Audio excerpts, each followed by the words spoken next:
পাঠ কৰিব লোৱা কবিতাৰ শিৰোনাম হৈছে মাতৃহাৰা শিশুৰ বিননি।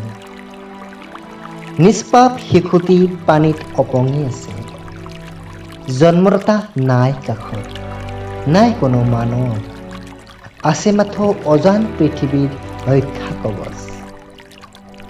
নিষ্পাপ শিশুটিয়ে নুবুজে মায়াময় পৃথিৱীৰ গভীৰ ৰহস্য। নুবুজে মানুহৰ প্ৰতি থকা আস্থা, মৰম, ভালপোৱা।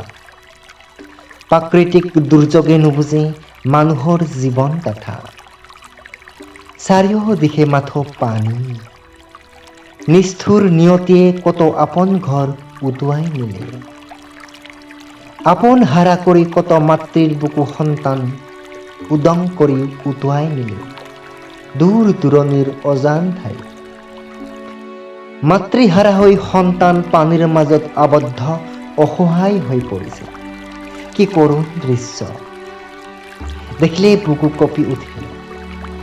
আপোন হাৰা হৈ মাতৃৰ বুকুৰ পাবলৈ কত যে হেঁপাহ।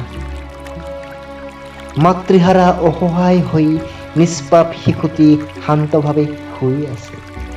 নাই কোনো অভাৱ, নাই কোনো অভিযোগ। শিশুটিয়ে নুবুজে অজান পৃথিৱীৰ গভীৰ ৰহস্য।